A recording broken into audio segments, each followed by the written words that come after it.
I'm here. I'm Ed here from TV show How. I am with my friend Wouter from Florence, Italy, and I'm going to ask Wouter to go ahead and introduce himself, and I'll come back and tell you a little bit about how I met Wouter. Go ahead.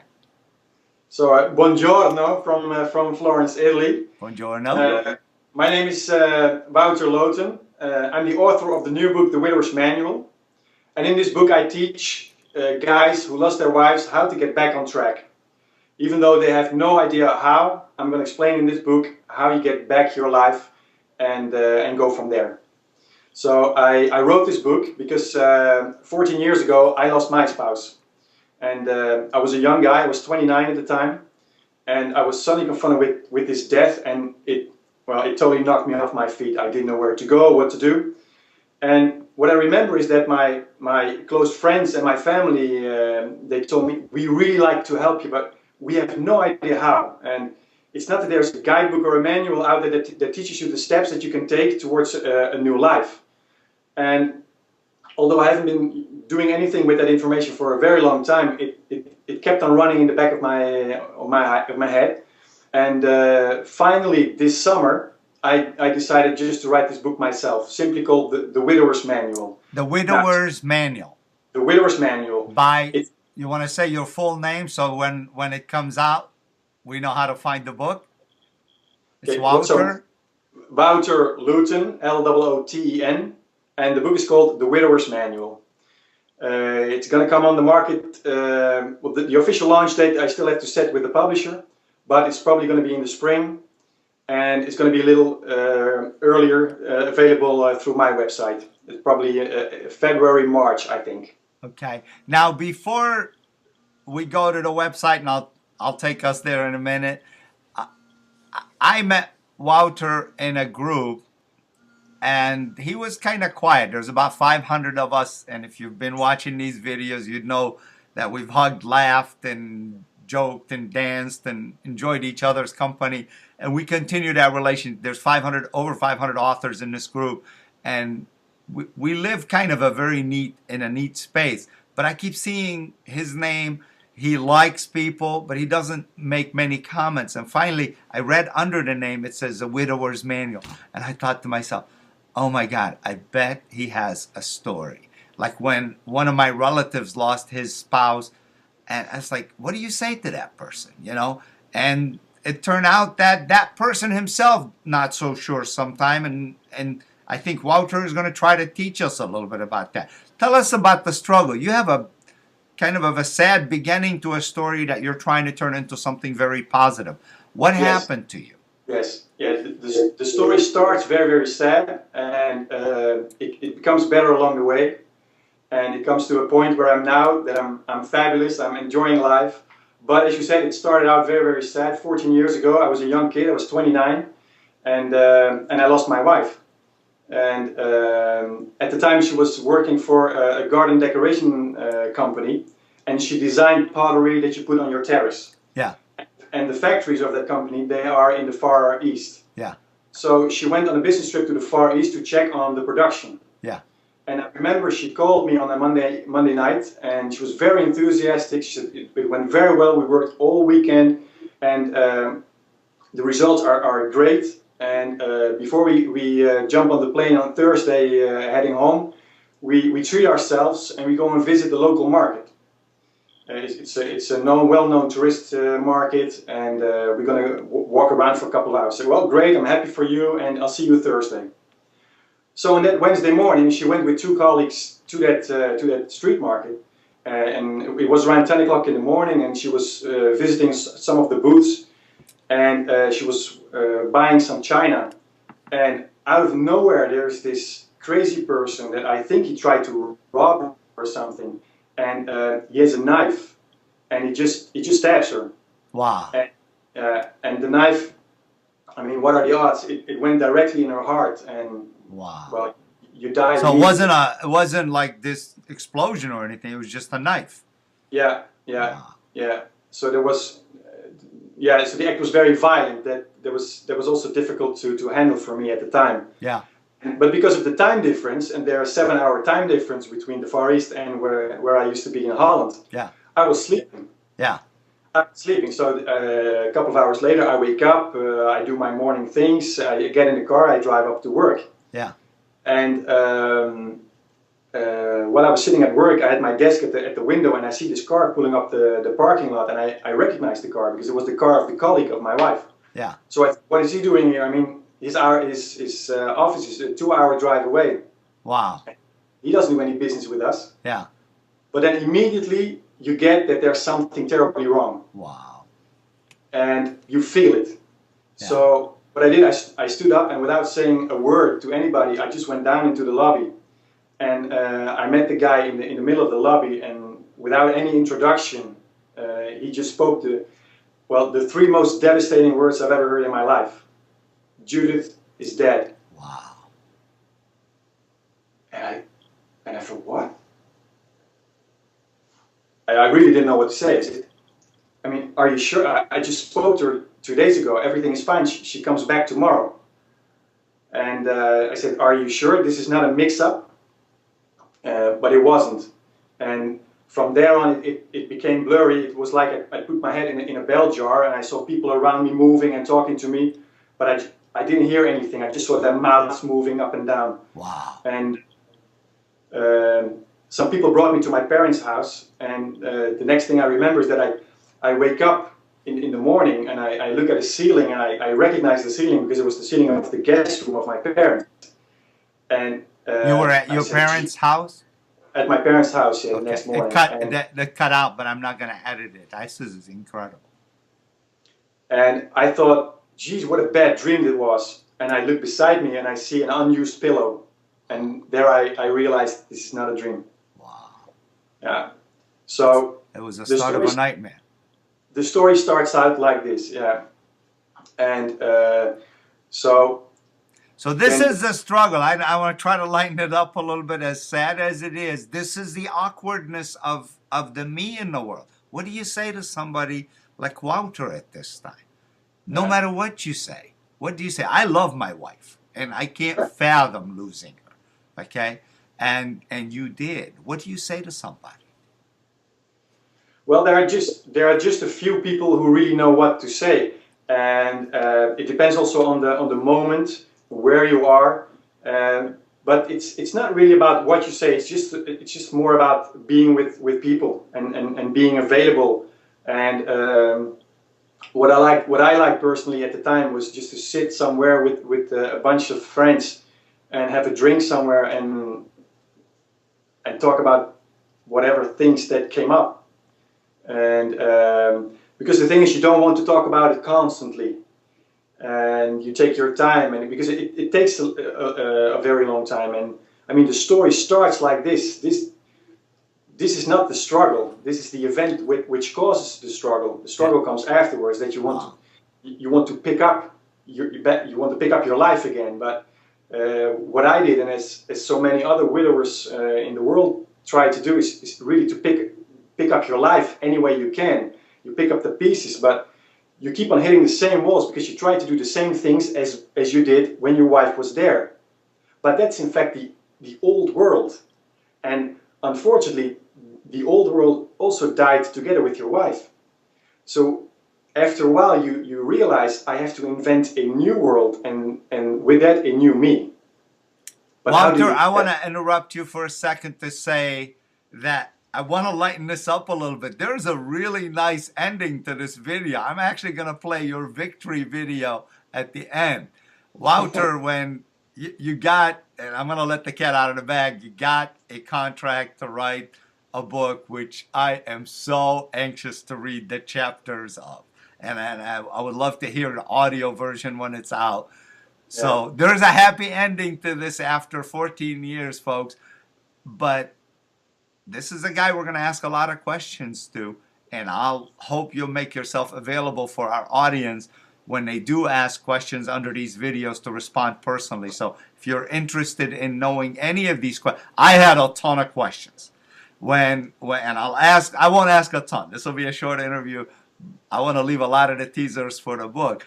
But when I saw under his name in tiny little letters, The Widower's Manual, I just quickly typed, why don't you tell us your story? And then he came out and told us the story, and then everybody was blown away. And I was like, oh my God, this is going to be a neat story. And then in a couple weeks later, or a couple months later, Wouter comes on the wall and posts this video, victory. I'm going to insert it right here, okay, just so they can see that this is kind of a happy story to a really, really sad event. You got to pick up and you got to move on, right? Yeah. Yeah. Go ahead. I've said that. And I'll insert that. This is only, what, 20 seconds? I'll insert it right here just, and then we'll pick up. We'll go back in. Go ahead. Okay, so yeah, you try to pick up, but you realize that you cannot be there in your old world again. And so what I did is, well, if I make a big jump to last summer. I want to interrupt you for a second again. I keep saying I'm going to interrupt you. Why are in Florence when you're from Holland? All right. That's one of the stories. Okay, then I'll let you get to it. I'm in Florence because I got remarried. Okay. And that's one of the good things that happens at the end. Yes. I got remarried to an Italian girl. Okay. And we met in Paris. Yeah, I've been doing a European tour in the past 14 years. I've lived in Holland, in Paris, in Spain, now in Italy. And but she's from Italy, and that's why we are now here in Italy. So which one do you like the most? And I know you're going to offend all the other ones. I'm not sure about how many French there are listening right now, but I love Italy. Yes. Good. Between us, the food is better than the French food. Hey, it's no between us. This is going on the web. I agree. The food is awesome. I love Italian food. It's awesome. The people are friendly. I mean, in the middle of Tuscany here, the landscape is it's a dream, and it's very, very nice to be here. Yes. So, I've been to the south of France. I thought it was incredibly beautiful. It was a little too manicured for me. You know, you felt like, oh my God, they washed the sidewalk with soap. So Florence has to be gorgeous. Go ahead, back to the struggle, back to how you moved on. Yes. So what I did is that I just tried to move on. I tried to pick up the pieces, and I didn't, but that didn't work. And so what I did is I went to see life coaches. I went to see gurus. I went to see psychologists. I read a ton of personal development books, and we know all the names: Tony Robbins, Wayne Dyer, Brian Tracy, Debbie Ford, Brendon Burchard, lately. And but my first visit was with a psychiatrist. That was about a month after my first wife, I have to say, died. And that visit lasted just 10 minutes because at the time 10 minutes? 10 minutes, yeah. It was a 10-minute visit because I was angry at the time. I was angry at everything and everybody. And I just wanted to have one thing. I had a problem, my wife had died, and the solution would be that she would come back somehow. So I came in the office of the psychiatrist and I said, okay, so here I am. So he asked me, what can I do for you? I said, I have no idea. I need my wife back. Can you do that for me? He said, I'm afraid not. I said, so we're done. And so I left. And that's also part of how I started this book, because guys are practical. We are very, very much solution. We have a problem, so what's the solution? Yeah. And yes, of course, we know it's bad. It sucks that our wife, but what are you going to do about it? That's a very short cut of the turn. Yeah. There's much more to it. But what I want to do with this book is that I wanted to integrate my personal story of struggle of 14 years with all the information, the external information that I gained through the visits of these coaches and the books that I read and all the seminars that I attended, and I all put it together and I distilled it in this book. So when did you know, obviously it took 14 years for you to arrive here, but do you remember, was it a gradual thing that you just slowly, the presence of others, your friends going out with you to the bar and starting to treat you like, hey, it's just Wouter, not Wouter who has a problem that he lost his wife. When did this natural feelings start to happen? Well, as you started this interview, is what are you going to say to such a guy who just lost his wife? And so my friends, they had the same problem. They didn't know what to say to me. And in fact, because you get beaten over really badly by life itself. So what you do is you build up a big wall and you hide behind your big wall, because you say to yourself, okay, I'm not gonna get beaten like that anymore. So staying behind that wall, yeah, that works pretty well, because the bad guys, they don't come to you, but the good guys, they don't reach you either. So it takes a while before you realize that you have to break down that wall, that you have to open up to the world, and that you have to show your vulnerability. And that's scary, because guys they're supposed to be tough, and they're supposed to be in control of every situation. But here you are in pain, you don't know what to do, you are not in control. So the outside world is a very scary place for you. And so while you hang out with your friends, it's not that you always talk about the fact that your wife died and that you don't know how to proceed. The couple times that I really enjoyed being with people, no, I say that wrong. I enjoyed being with my friends, but the times that really helped me was the times that I spent with other widowers, other guys that lost their wife. And because you have this connection, and half a word is just enough to understand each other. Yeah. Yeah. But the very first thing that you did, sorry, yes? For another widower who is looking, and really probably we're going to get more of that type of viewer, we're more curious and more wanting to help and more wanting to be proper. Wouter, you experienced something very difficult. If a widower is watching this and you want to give him coaching, and if he was sitting beside you 14 years ago, what would you tell him to tell you right now? What are the 3 things you would tell him to tell you? Well, the 3 things, I would make 5 things if you allow. 5 is fine. The first thing is deal with the pain. The pain is the first thing that you face in this position. And pain is in fact something that it helps your body. It's a protection mechanism of the body, and it alarms you when you're in a hurtful situation. It says, get out of here. The problem here is, though, that this pain is inside of you. So you can run whatever you want, but you'll always keep this pain with you. And but we have been taught to get away from pain. So this can preoccupy you very, very much, and in a way that you don't have energy to start and building your new future, your new life, because you're so preoccupied with getting away from the pain. So the first thing I would say, deal with the pain. Deal with the pain. Deal with the pain. Accept that it's there. Really, accept that it's there.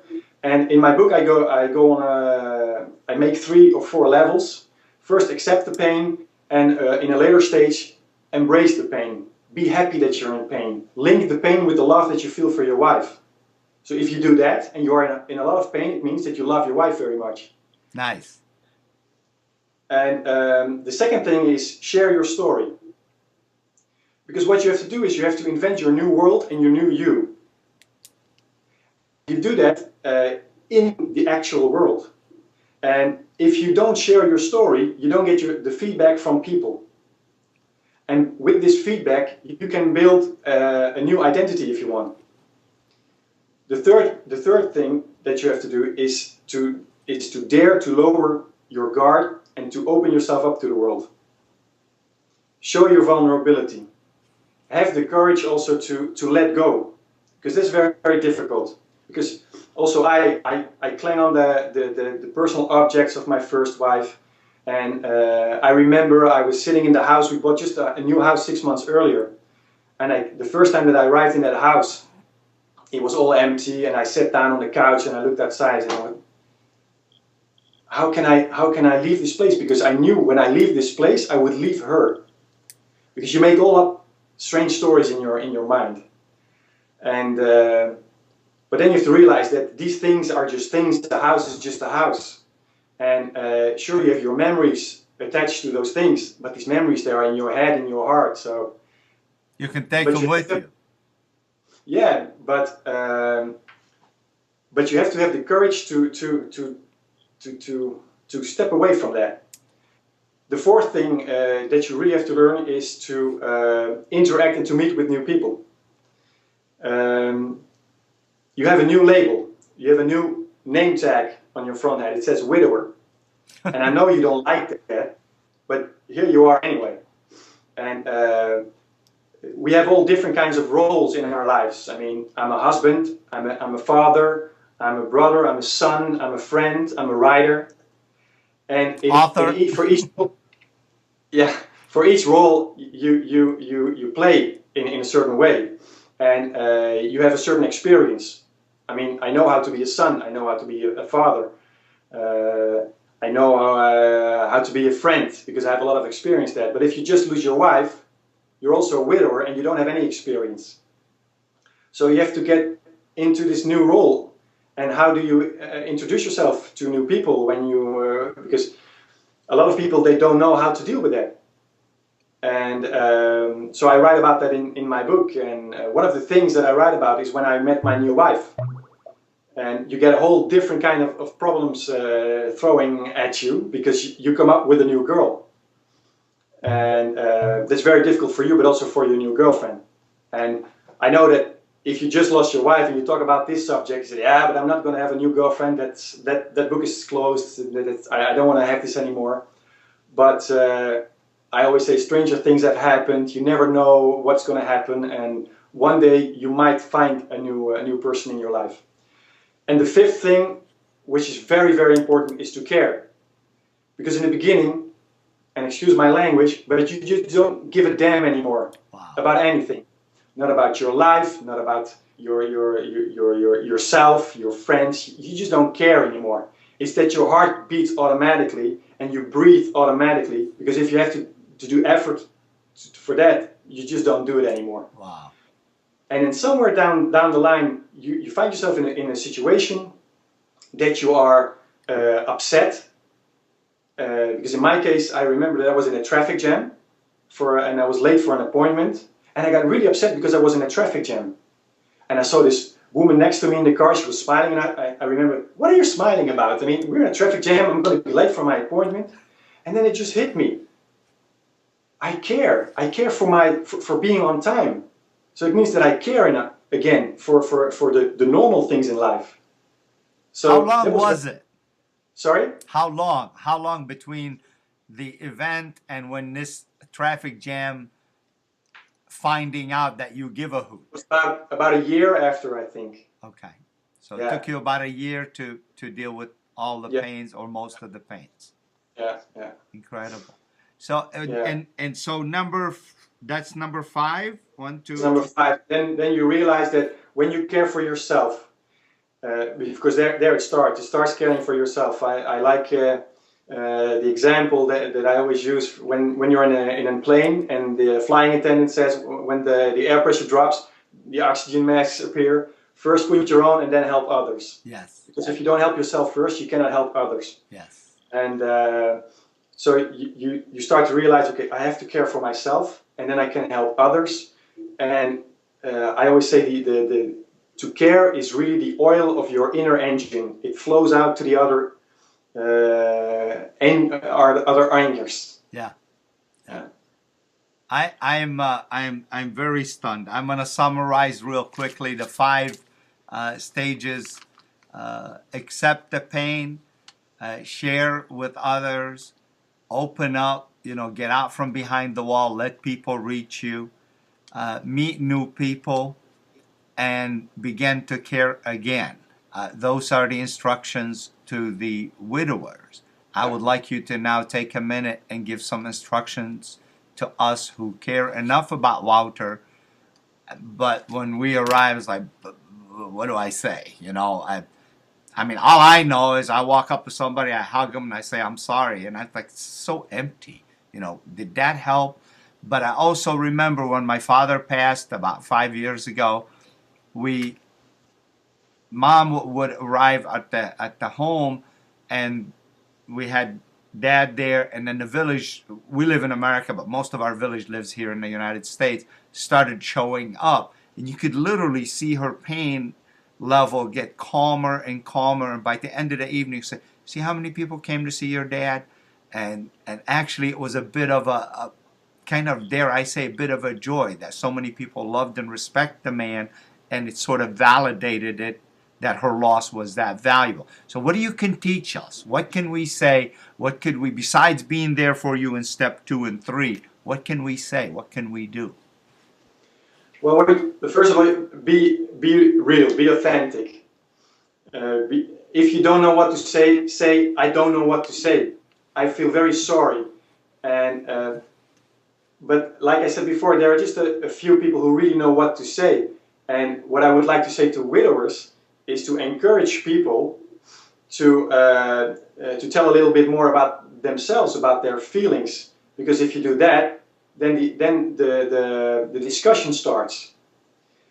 Because otherwise, the people around the widower, they have the feeling, okay, I have to initiate the discussion, but I don't know how. So they don't do it. The widower doesn't do it.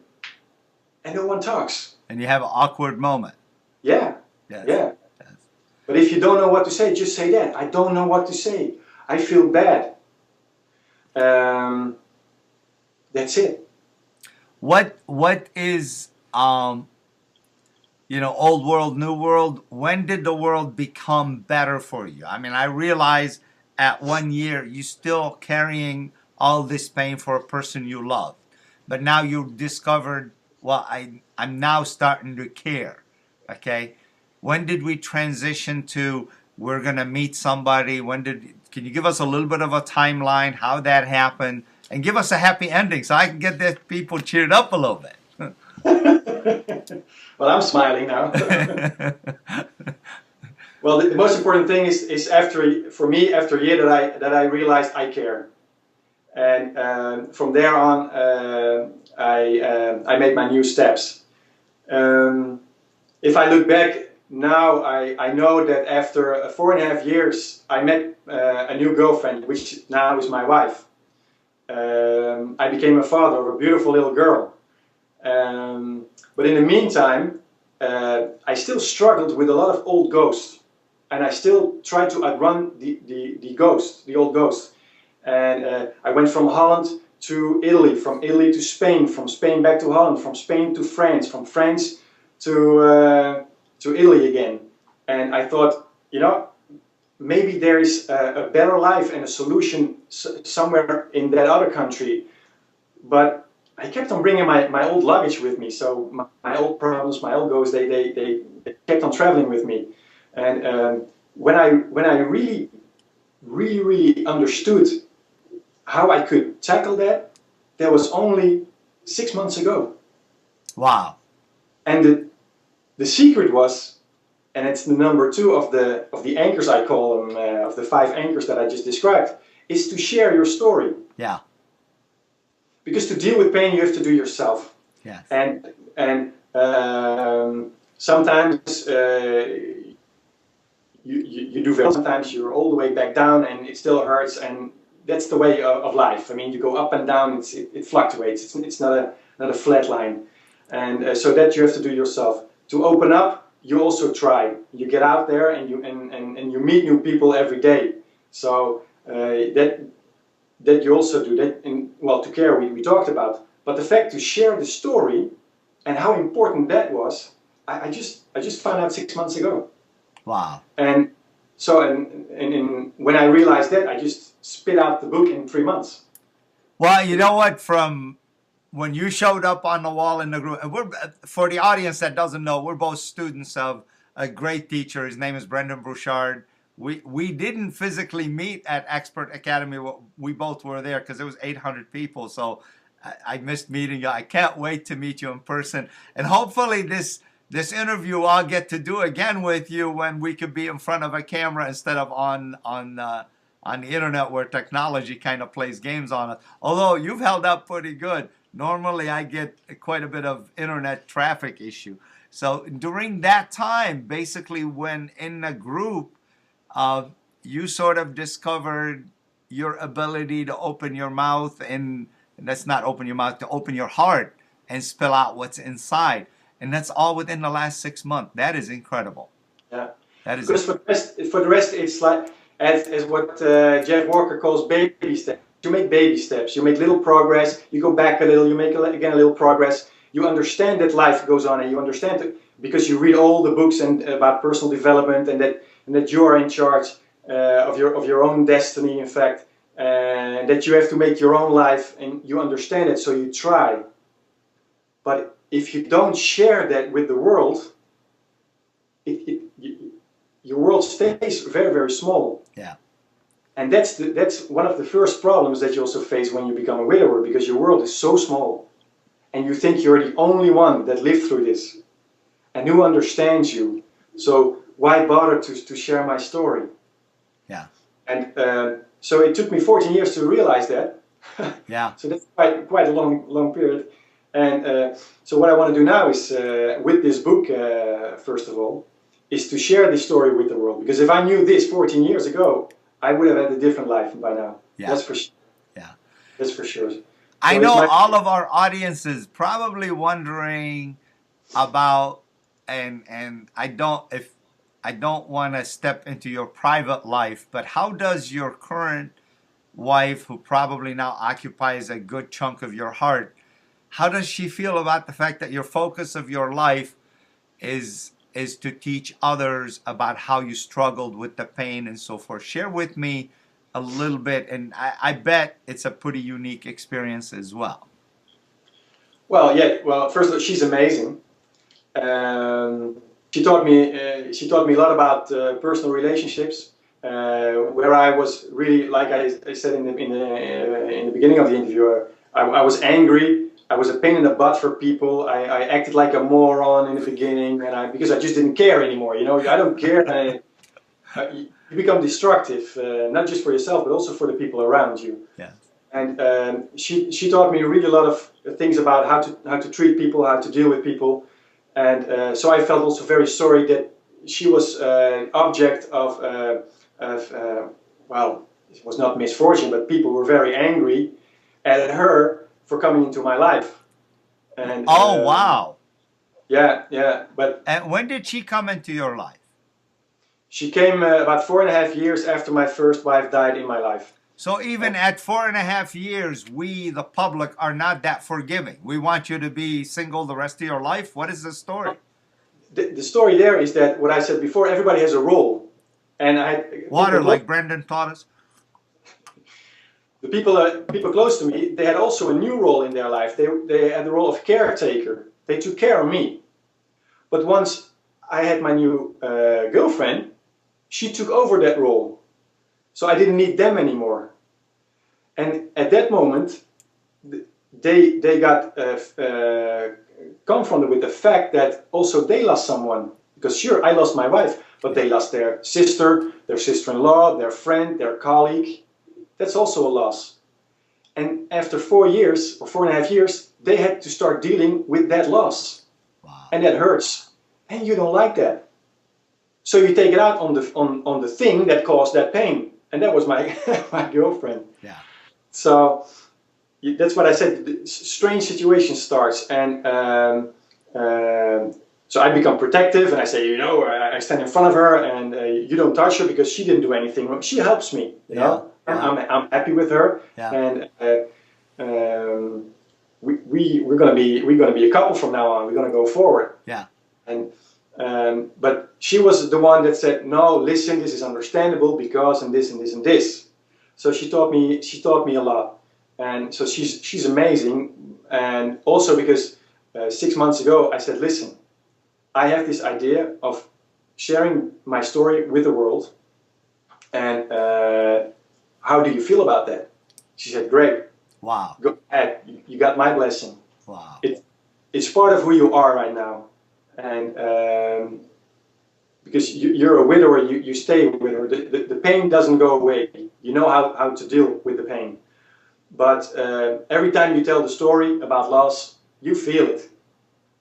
And and she knows that.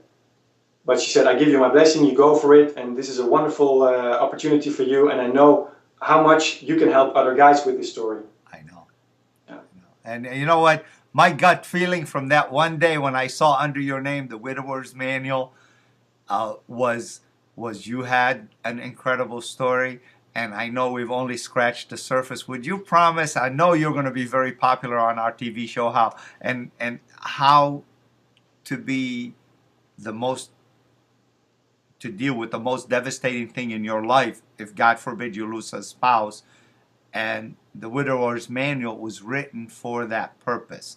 And so I'm going to ask you, and you don't have to commit because time may not permit, but if our audience asks for you to come again, I'm going to hope that you would agree to come again for another interview.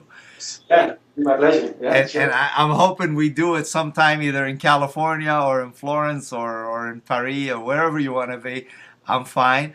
But I'm so tickled you're sharing your story with the world because honestly, I know a lot of things aren't covered in this interview that are going to be worth reading in the book, The Widower's Manual by Wouter Looten. Am I saying it correct? Yeah, perfect.